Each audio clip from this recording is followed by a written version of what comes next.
Bonjour, à la fin de la paracha précédente, paracha Shemot, Moshe se plaint à Hachem parce que sa mission a l'air de se solder par un échec. Effectivement, Moshe, non seulement n'a pas pu libérer les béné Israël, mais en plus, la condition de servitude du peuple des Hébreux, eh bien, s'est dégradée fortement.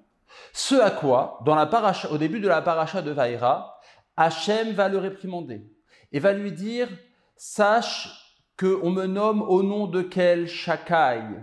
C'est-à-dire, je suis le Dieu qui remplit mes promesses et que un jour ou l'autre, le temps arrivera où je punirai le peuple égyptien ainsi que Pharaon pour tout ce que le peuple hébreu a enduré.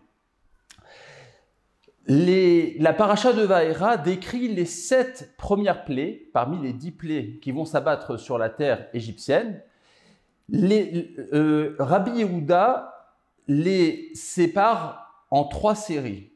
Le sang, les grenouilles et les poux, première série. Bêtes sauvages, peste et ulcères, deuxième série. Enfin, la grêle, les sauterelles et l'obscurité, troisième série.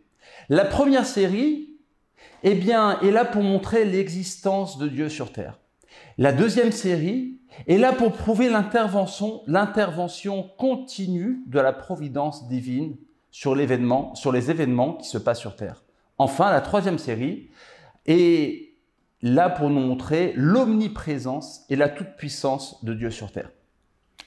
Les 2 premières plaies de chaque série sont précédées d'avertissements.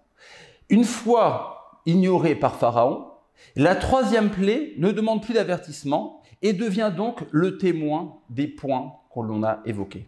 Rabbeinu Bechaye fait remarquer que le premier avertissement de chaque série est donné au bord du fleuve, tandis que le 2e avertissement de chaque série est donné par Moshe Rabbeinu devant Pharaon, au sein même de son palais royal. Cela vient montrer, ce sont les 2 symboles d'arrogance qui sont ébranlés.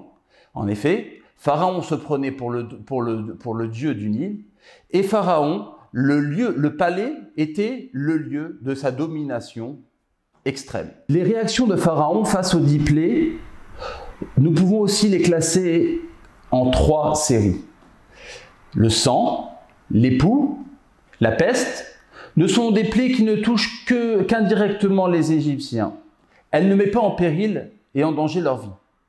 Ainsi, Pharaon va ignorer Moshe lorsqu'il va lui adresser ses plaies, voire les déconsidérer. Puis, la plaie des grenouilles, ou bien la plaie des bêtes sauvages, qui mettent en péril la vie des Égyptiens, Pharaon va supplier Moshe à ce que ces plaies puissent disparaître. Enfin, un phénomène nouveau, dès la 6e plaie, la plaie des ulcères, eh bien, Pharaon va voir son obstination qui est brisée. Il est donc prêt à libérer le peuple juif. Seulement, Dieu va lui renforcer son cœur et malgré lui, lui interdire à revenir sur sa décision et à faire partir les béné Israël d'Égypte. À très bientôt, Shabbat Shalom.